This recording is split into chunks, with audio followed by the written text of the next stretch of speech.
Cuca não é mais o técnico do Atlético Paranaense. Fluminense demite Fernando Diniz. Prefeitura do Rio desapropria terreno na zona central da cidade para que o Flamengo possa construir o seu estádio. E o Atlético Mineiro passa pelo maior jejum da temporada 2024. 3 jogos sem vencer.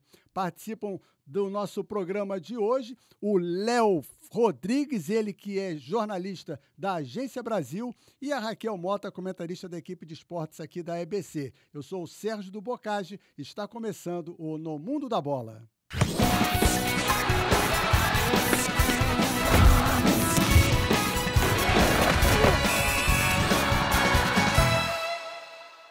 Olá, Léo, satisfação mais uma vez em recebê-lo. Raquel também, muito prazer. Vou começar por você, Léo, porque toda vez que a gente faz um podcast aqui, a gente comenta quem vai chegar entre os 4.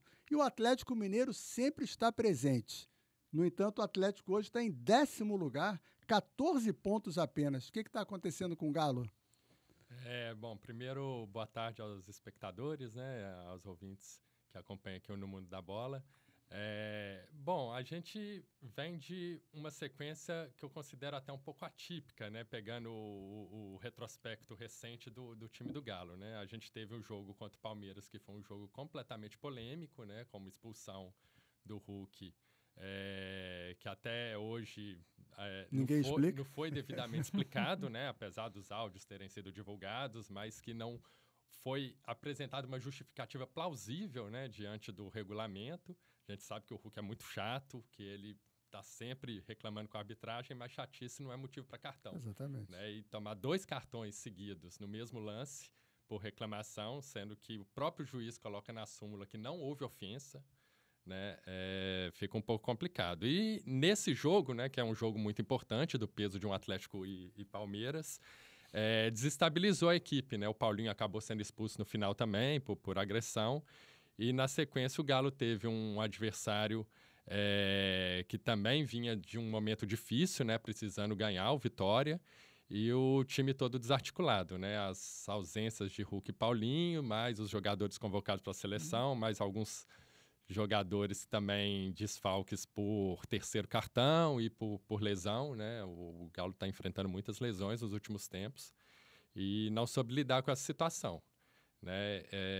E, de certa forma, isso vem se refletindo também no jogo contra o Fortaleza, né? O jogo mais recente, o Galo ainda teve dificuldades de poder chegar, criar, né? Parece que ainda o Milito está tentando encontrar soluções também diante dos desfalques, né? O Scarpa, que é o principal jogador criativo do meio de campo, ele está usando na lateral esquerda para suprir a ausência do Arana. O Rubens, que seria o reserva imediato, também está machucado. E vem todas com essas dificuldades, né? Mas o Milito, ele vinha fazendo um bom trabalho, né? Até o jogo contra o Palmeiras, o Atlético era o último time invicto do campeonato.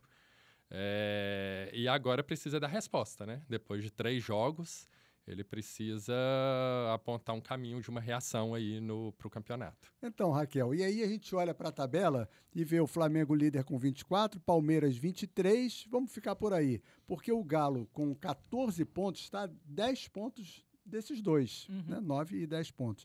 Dá para o Galo ainda? A gente ainda tem bastante jogo aí pela frente, né? O Botafogo conseguiu perder um campeonato ganho no ano passado. Será que o Galo não consegue se organizando, como o Léo colocou, né? Se ele não consegue se organizar e colocar à frente, e nem cumprimentei, né? Olá, Bocage, olá, Léo, olá a todos que nos assistem aqui no Mundo da Bola podcast. Mas, sem dúvida, né? Se a gente pega toda a temporada de um campeonato de pontos corridos, tem chance sim pro Galo. Tem um bom time, é um time que está organizado. Infelizmente, é aquele momento, né? É o momento do futebol. Mas eu acredito que dá pro Galo sim, para recuperar e tentar chegar pelo menos entre os 6 primeiros. A gente vai voltar a falar do Atlético com relação ao estádio, porque é outro assunto que a gente vai abordar aqui, a questão do estádio do Flamengo. Mas falando de fase ruim, o Atlético Paranaense fez certo em demitir o Cuca? Por conta de 3 empates sofrendo gol no último minuto? Na verdade, assim, foi uma situação até estranha, né? Vou acrescentar, o Cuca foi demitido nos acréscimos também? Da rodada? Eu acho que, assim, de certa forma, eu acho que foi mais uma iniciativa do Cuca do que do próprio clube, né? O Cuca, ontem, ele já tinha dado sinalizações na coletiva, né, falando que talvez fosse o momento de chegar um novo comandante para poder mexer com a equipe, né, e poder apresentar novos resultados, né. Ele ficou bastante incomodado com o terceiro jogo seguido, onde o Atlético Paranaense sofre um gol nos minutos finais, né, que foi o que incomodou ele. Mas, de certa forma, é surpreendente, ao mesmo tempo que não é, porque o Cuca já tem histórico de fazer isso, né? Ele fez isso no São Paulo, também deixou o trabalho no Galo no meio do caminho, né? Então, ele tem esse histórico. E no Atlético ele foi campeão, né? Foi campeão. No ano seguinte ele foi embora. Isso.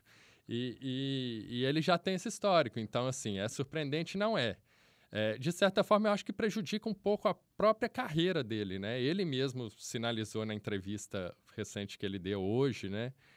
Que o Atlético Paranaense abriu as portas para ele no momento mais difícil da vida dele, né? Ele tem todas essas questões envolvendo o processo na Suíça, né? E tinha muita rejeição na maioria dos clubes, o Atlético Paranaense acabou abrindo as portas para ele. E ele sai com números que não são ruins, né? São, se não me engano, 66% de aproveitamento, né? O Atlético Paranaense, que tem uma folha modesta, se for pegar os times que estão brigando em cima, e ele deu resultados, né? Assim, ele vem oferecendo resultados com o elenco que tem, né? E ele estava ganhando os 3 jogos. A culpa é dele pelo gol no finalzinho ou do jogador que perde a atenção? Então, era o que nós conversávamos ontem, até no Mundo da Bola, né, da TV Brasil.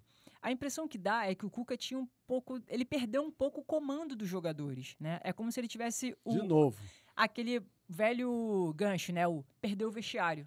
E a sensação realmente era essa. Os jogadores não conseguiam segurar, não conseguiam dar conta do que o treinador pedia, ainda que com os resultados mais favoráveis, né, com 66% de aproveitamento. Mas a sensação que dá era essa, de que no final o time não estava muito bem. O psicológico também, a gente vê que estava mais abalado, porque é aquele terror dos 10 minutos finais.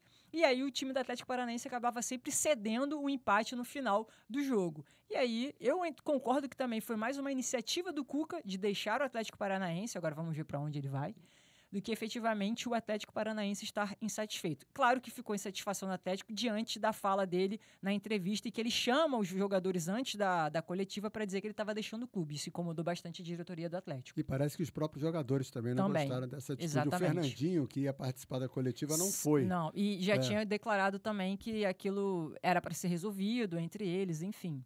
Não foi algo positivo. E aí você fala, para onde vai o Cuca? Ele já disse que não vai para o Cruzeiro, que foi o assunto que surgiu logo após o anúncio de que ele sairia do Atlético Paranaense. Para o Cruzeiro ele não vai. Vai para o Fluminense, que demitiu o Diniz? Então, parece que digamos, os astros conspiram para isso, né? Diniz é demitido após perder para o Flamengo num clássico no domingo. Sua cor é o amarelo? Minha cor... Não, eu não amarelo nada. Não, porque os astros, lembra da novela? Não, eu não lembro. Então, quem é novo não vê, mas o pessoal da antiga... Então, não, eu já tenho uma certa Astro, idade. Francisco então, tem a novela, o Astro, mas enfim, eu não sou a pessoa noveleira. Então, mesmo... Eu sei que teve até uma regravação, acho que da novela O Astro, né? Com o Thiago alguma Léo coisa... não viu, o Léo só viu a regravação. Então, mas enfim, minha não pedra sei é ametista e minha cor é o amarelo. Mas a minha cor geralmente é vermelho ou preto. Enfim, hashtag fica a dica. O amarelo é a cor da seleção brasileira. Também, mas também tem um azul que eu gosto mais. Enfim, mas eu acredito que há uma grande chance do Cuca ir para o Fluminense, né? O que foi colocado é que o Marcão provavelmente vai ficar à frente do time no jogo contra o Vitória, que também está na zona de rebaixamento, né? Então, digamos, aquele famoso jogo dos 6 pontos. Eu acho que tem tudo para o Cuca ser chamado do Fluminense. Agora, a questão é, será que a torcida do Fluminense vai aceitar o Cuca diante de todo esse histórico que a gente já está conversando da negativa diante de outros clubes? Eu tenho minhas questões, mas eu acho que o caminho natural é ele procurar o Fluminense. E uma questão que eu tenho, essa é particular minha, jogo de 6 pontos, para mim, até hoje eu só vi um acontecer. Foi um jogo do Grêmio por aquela Primeira Liga, lembra daquela história, Primeira Liga que tinha? E o jogo valeu por aquela competição e pelo Campeonato Brasileiro. Aí ali valeu 6 pontos. Nenhum outro jogo vale 6 pontos. Quem ganha leva 3 pontos e acabou. Né? Mas é que o senso comum diz, né? A gente vai repetindo. Porque as pessoas entendem, né? Que são 2 posições, enfim. Mas são 3 pontos no final, né? O Diniz era a saída melhor para o Fluminense? O Diniz ele não conseguia tirar mais nada do Fluminense, né? A gente estava vendo isso já há algumas rodadas, né? Esse jogo, né? Esse clássico agora, o Fla-Flu, o Fluminense só foi dar o primeiro chute a gol, se não me engano, depois dos 20 minutos do segundo 27 tempo. do segundo tempo. Né? Então, a gente vê que tinha uma certa dificuldade ali do Diniz conseguir extrair desses jogadores. O Fluminense ele tem um elenco com as principais lideranças, que são jogadores com idades mais avançadas, né? Então, tem que saber também até que ponto já não está havendo ali no Fluminense alguma queda de rendimento desses principais jogadores que está afetando o desempenho do time como um todo. Mas, de toda forma, eu acho que era hora, realmente, do Fluminense buscar alguma alternativa, né? Porque ainda estamos relativamente no início do campeonato, mas tem que tomar cuidado para a situação não ficar muito crítica, né? Não, e ainda tem uma... Desculpe. E o Cuca, um detalhe curioso, né? Que se confirmar essa possibilidade do Cuca ir parar no Fluminense, um detalhe curioso é o histórico do Cuca no Fluminense, né? Que em 2009 o Fluminense estava com um pé mais na Série B do que na Série A, né? E foi o Cuca que numa arrancada ali, conseguiu salvar o Fluminense. Ontem eu ouvi um comentário, Léo, de que o Fluminense estava mais prejudicado que o Flamengo pela ausência do Arias. Um jogador só faz tanta diferença? Eu acho assim, é possível fazer comparações, né? Um elenco mais recheado pode sentir menos falta de um jogador que talvez seja melhor tecnicamente do que um outro time. Só que o Flamengo está com menos 5. Mas, assim, não dá para colocar também a situação e a culpa só nas costas de um jogador, né? Se o time é tão dependente de um único jogador, alguma coisa está errada ali no planejamento de montagem de elenco, né? E aí a diretoria tem responsabilidade e tem que buscar alternativas. Thiago Silva dá solução para isso? Acho que ele podia ser o técnico, né? Eu pensei nisso também. É sério, a idade já está avançada, como o Felipe Luiz. Felipe Luiz encerra a carreira no Flamengo, foi ser técnico das categorias de base. O Thiago Silva é um cara que poderia ser um bom técnico, por que não? Né? E foi o que o Léo colocou. Para o famoso dinizismo, a faixa etária do Fluminense é muito alta para o tipo de futebol que ele quer que o time jogue, né? Então, a gente tem um elenco que está envelhecido, que vive no departamento médico, e isso atrapalha demais o desenvolvimento do Fluminense ao longo do tempo. E ainda que o Cuca tenha salvo o Fluminense, né, em 2009, era uma outra equipe, né, mais nova também.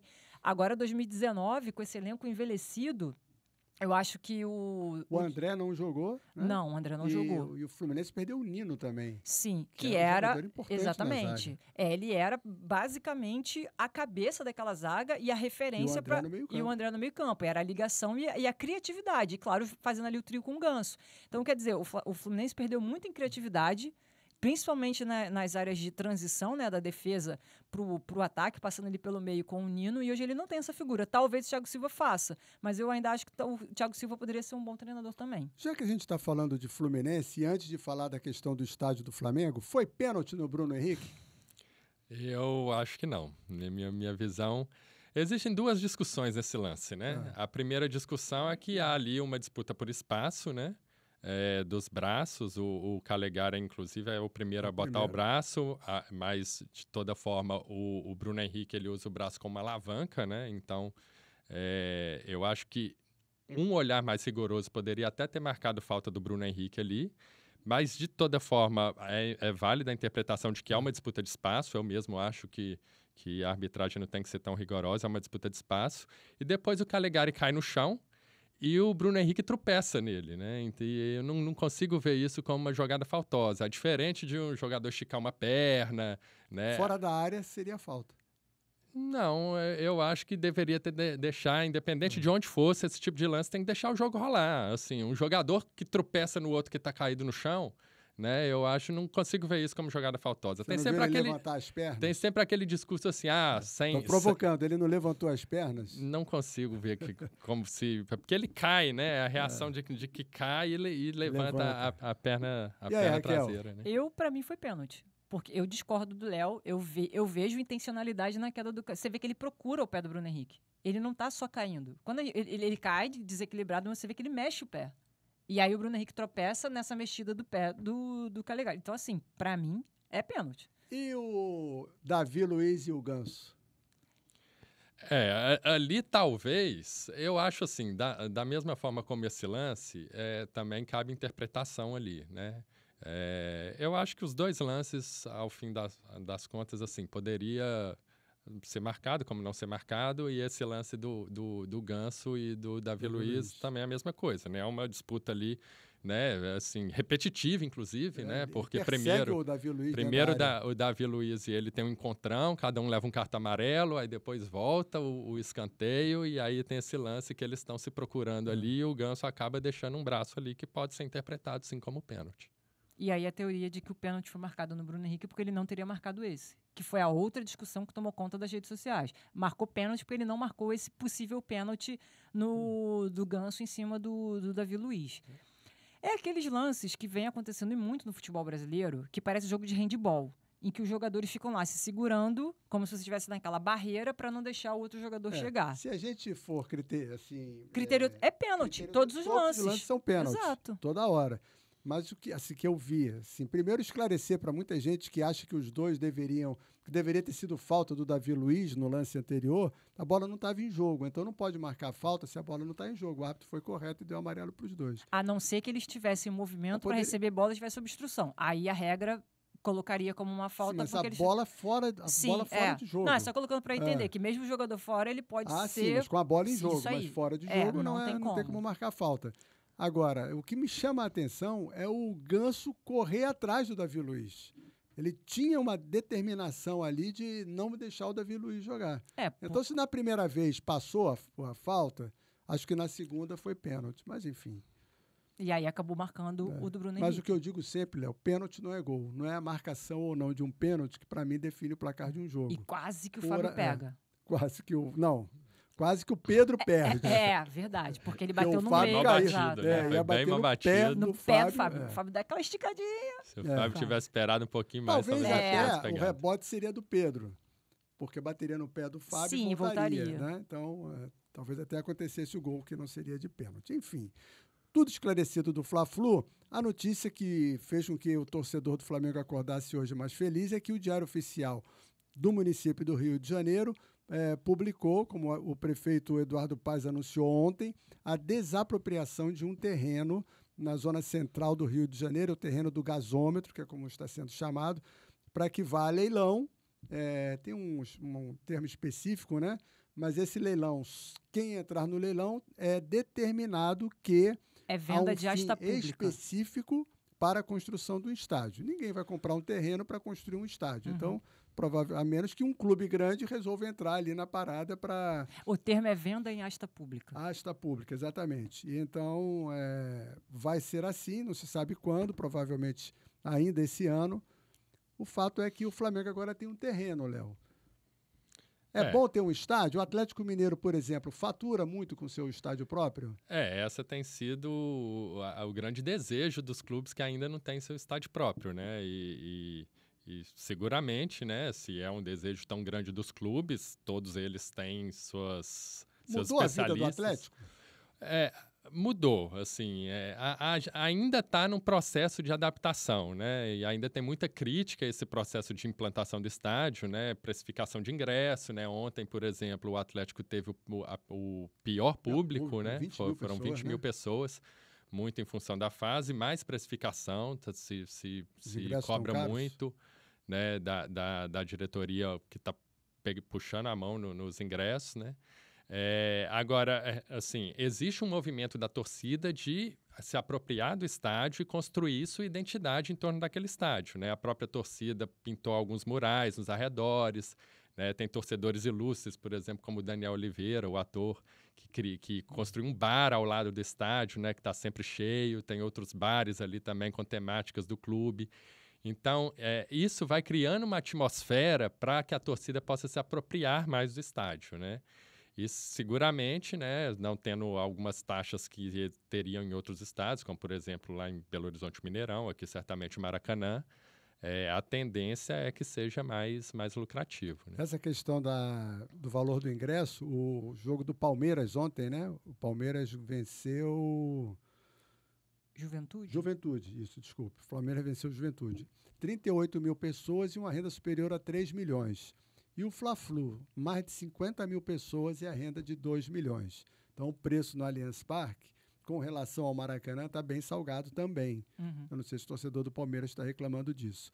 Você gostou ali? O terreno é bom para o Flamengo? Você acha que vai ser uma boa? Então, tem uma lógica... Para quem não sabe, vamos aproveitar, né? O terreno ele fica próximo da rodoviária. Era o que eu ia falar. Você que é da agência, pode me ajudar. Tem BRT ali. Tem, que né? é o Tem Terminal BRT. Gentileza. Terminal Gentileza. Recém-inaugurado, né? E aliás, o Terminal Gentileza também foi construído com uma desapropriação da prefeitura. Na época, a prefeitura pagou a Caixa 41 milhões, a Caixa está requerendo mais 13 para fazer o seu ajuste de valor. Então, desapropriar o terreno para a construção do estádio não é novidade ali naquela região ali por parte da prefeitura. Então, tem BRT, tem VLT ali, não? Não, ali não. Mas naquele tem pedaço, ônibus, né, direto. Não, o próprio metrô não fica tão longe, né? Se também pensar... tem o metrô. Então, tem uma lógica do próprio Eduardo Paes, que ele veio tentando já há algum tempo, né, desde a prefeitura anterior, que é de revitalizar aquela área do Porto do Rio. Então, você trazer a construção de um estádio de futebol, como o Flamengo, que tem uma torcida gigantesca, né, de torcidas que são de toda a parte do Rio de Janeiro, para aquela área central, ele está tentando fazer o quê? Tentando trazer um movimento para aquela área que ele já fez. A parte da cidade do samba, que funciona ali também. Tem a rodoviária Novo Rio, que é ali do lado. E principalmente tem a área da Leopoldina, em que tinha a antiga Estrada de Ferro Central do Brasil e que hoje... tem um projeto para ser construído um conjunto habitacional. Então, quer dizer, se você parar para pensar, você já tem ali toda uma região que vai receber um aparato cultural, porque não vai ser só o estádio do Flamengo. A ideia é fazer o estádio do Flamengo com um centro cultural, como acontece com o Centro de Convenções de Tradições Nordestinas, que é ali em São Cristóvão, a famosa Feira dos Paraíbas. Então, o Flamengo está dentro da mesma lógica. E aí, o Eduardo Paes está seguindo algo que se já faz na Europa, que se fez na Inglaterra, que se faz também na Itália, que é você pegar distritos que estão, entre aspas, mortos, né, partes que estão mortas da cidade, você constrói ou restaura antigos estádios e você traz um novo movimento para aquele lugar. É exatamente isso que a Prefeitura do Rio está pensando em fazer a longo prazo, claro, com o Flamengo, que precisava de um estádio... para 5 anos. Exato, não é uma coisa de agora, é um projeto de longo prazo. E aí tem uma outra questão que vocês colocaram do custo, né? Que é o fator grana. O Landim já declarou várias vezes que a torcida reclama bastante, que o valor do Maracanã é muito caro, e é muito caro. E ele fala, uma das coisas é porque a gente consegue colocar caro porque o torcedor tem medo que esgote rápido, porque você hoje tem um número reduzido de lugares no Maracanã. Se eu faço um estádio com 80 mil torcedores, eu consigo ter um maior número de torcedores e consigo baratear esse preço final do ingresso. E aí a questão do por que não 100 mil? Porque aí 100 mil já é a lógica inversa. Ele não consegue encher tanto, ele sempre vai ter que baratear e ele não vai conseguir. E o custo estádio maior. fica muito mais caro. Exatamente. Então, assim, 80 mil, de acordo com os planos que eles fizeram, com as contas que eles fizeram, era o número, digamos, mágico ideal para o Landim. Que tem essa ideia também de funcionar como um SAF, né? Como os times europeus, né, principalmente os alemães, fizeram, e que você tem 25% do clube funcionando como SAF e empresas ajudando a gerenciar o estádio. Então, essa é a fórmula do Flamengo. Para mim, é algo que está pensando na cidade do Rio de Janeiro e o Flamengo como um dos patrocinadores. A Arena do Galo tem o nome da empresa que patrocina o Atlético, a MRV. Ela já não patrocina, já patrocinou, Patrocinou, né? E agora é o naming rights do estádio. Na prática, assim, a MRV ela é uma empresa, uma construtora do Rubens Menin, né? O Atlético se transformou em SAF, né? E o Rubens Menin é atualmente o principal acionista da SAF do Atlético, né? Ele, o filho dele. Para o torcedor, qual seria o nome do estádio? Houve esse movimento lá quando começaram Houve, na verdade, construir? inclusive, questões polêmicas, né? Porque chegou a ser aprovado no Conselho Deliberativo do Atlético uma homenagem ao Elias Calil, né? Que era o pai do Alexandre Calil, foi presidente do Atlético nos anos 80, né? Muito bem sucedido, na época que o Galo foi ex-campeão mineiro, né? E dominou, chegou em várias decisões também, nacionais. E por conta de uma briga entre o Alexandre Calil e os atuais donos da SAF, né, o Rubens Menin, mas principalmente o Ricardo Guimarães, que é o dono do Banco BMG, isso foi desfeito depois, né? Inclusive numa sessão do Conselho Deliberativo que houve troca de acusações, né? Votaram de novo. E votaram de novo. Mas seria o estádio Elias Calil? Seria Elias Calil, né? Mas tinha algum apelido da torcida que queria? Não. A torcida do Galo chama de Arena, né? A Arena do Galo. Arena do Galo. É a Arena do Galo. E o naming rights vira Arena MRV, né? Eu te pergunto isso porque no Flamengo tem muito torcedor dizendo Arena Zico, Arena Urubu. Arena Arthur Coimbra. E aí, o que você acha disso? Então... O Flamengo já está pedindo para que a torcida não se manifeste nesse sentido. Pois é, mas é delicado, pra não dar né? apelido. Mas não adianta. Parece que quanto mais a diretoria pede para não acontecer, aí mesmo que a torcida vai fazer. É aquela coisa, parece que faz para poder... Mas é uma bobagem, né? Não tem porque não é interessante porque você os ter outros aceitam e a do Flamengo não aceita. Exatamente. E outra, quem vai usar o estádio não é a torcida? Então dei um nome, caramba, que a torcida está escolhendo. Eu acho que a Arena Zico é um nome interessante. Não, mas não pode. Não, porque ele é vivo ainda. Não, mas não pode. Senão não existe name rights. Só no name rights o Flamengo quer faturar 2 bilhões. Mas era isso que eu ia colocar. Então, por isso que a torcida não tem que se manifestar. Futebol hoje não é só a vontade da torcida. Pois é. É o banco futebol então que não vai pode gerir dar as o que coisas. A torcida quer. Agora, se o Zico aparecer como, de repente, o maior patrocinador, que eu acho muito difícil, aí vai ser a Arena Zico, porque é impossível, né? Infelizmente. Mas a torcida deveria ser respeitada. Só que no final a gente sabe que o que vai valer é o capital. É ele que vai mandar e vai ter o name rights. Adorei o Morumbis, por exemplo. Exatamente. Morumbis mas se a torcida for escutada, o Flamengo não tem name rights. Mas aí... Qualquer clube, se ouvir a torcida, não vai ter name rights. Não, mas... E aí você não deixa de ter um futebol profissional. Sim, mas você vai ter um naming rights, mas você vai ter o apelido da torcida do estádio. Tu acha que uma empresa vai colocar o seu nome tendo um apelido dado pela torcida? Por isso que tem 2 posições. Você tem o futebol paixão e o futebol banco. Futebol capital, futebol mercado. Eu acho que isso, por exemplo, faz com que o Maracanã não tenha name rights. Que jamais vão tirar o nome do Maracanã. Já buscaram? Não sei, mas... Porque, assim, eu acho assim... eu acho que o Morumbi o Morumbi só mudou porque é Morumbi. Foi uma coisa nova. Bem sacado. Mas, assim, esse movimento dos naming rights, ele foi puxado muito pelas arenas novas, né? Sim, inclusive como forma de arrecadar recursos para contribuir para a própria construção. Que é o caso agora. O Allianz Parque foi assim, a Arena do Galo foi assim. O do Corinthians. Né? O do Corinthians, né? Porque... construir um estádio é muito caro, né? E essas contas, e o que a gente tem visto também na construção de todos esses estádios, são contas que não fecham, né? No final das contas, as projeções que se fazem, elas sempre são extrapoladas, né? O estádio do Galo, que era previsto 600 milhões, virou quase 1 bilhão. A né? Arena Mané Garrincha. Qualquer nome que se coloque lá não cola, porque é a Mané Garrincha. Afasta o investidor. Sim. Mas é isso, assim, provavelmente até buscando equacionar os valores para poder pagar a construção do estádio, o Flamengo provavelmente deve procurar um naming rights, né? Essa deve ser a preocupação da diretoria. Mas exemplos de nomes populares tem vários. O próprio Engenhão, né? Que a torcida do Botafogo fez um movimento para apelidar de Newton Santos, né? Sim. O Maracanãzinho, que o nome não é Maracanãzinho.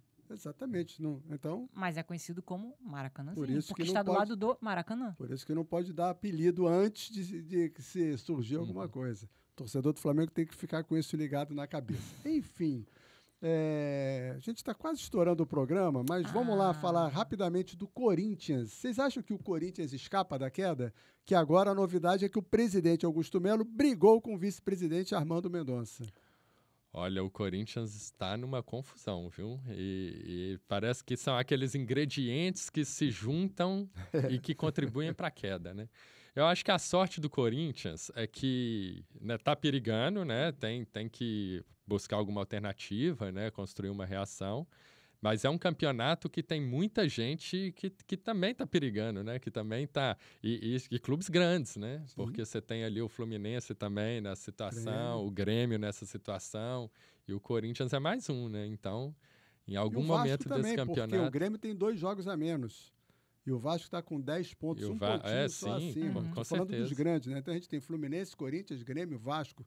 Dos grandes, maiores, né? Vamos chamar assim. É que a gente também vai entrar agora num período que pode mudar tudo, né? Para muitos clubes. Para pior ou para melhor, né? Porque dia 10 de julho abre a janela de transferências, né? Então, muitos clubes devem ter reformulações, né? O Cruzeiro, por exemplo, já está com 150 milhões em contratações, né?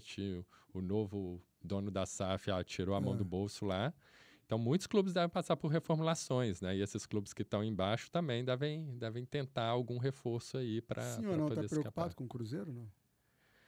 Não, eu acho que o Cruzeiro, ele tá voltando, né? E vai voltar a ter 2 times fortes em Minas Gerais. O que O é Cruzeiro, que nos últimos anos ele estava um pouco bem abaixo do Galo, né?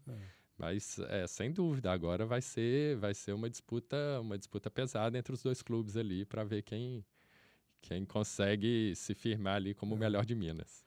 Para finalizar, o Corinthians escapa? Não, o Corinthians cai. Cravou? Cai, ele não vai subir. É muita confusão, mesmo fazendo contratações. O Corinthians hoje não tem uma estrutura que consiga mantê-lo na Série A. O Corinthians cai. Muito bem, com este prognóstico positivo, animador, né, para a torcida do Corinthians. Corintiana. Feito Sinto pela muito, Raquel Gaviões. Gosto de vocês, mas sinto muito. Raquel, obrigado. Léo Rodrigues, obrigado também pela participação. Obrigado a você que nos acompanha aqui no podcast do No Mundo da Bola. Curta, compartilhe, aciona o sininho da notificação. Venha nos assistir cada vez mais. É sempre muito bom falar com vocês. Forte abraço.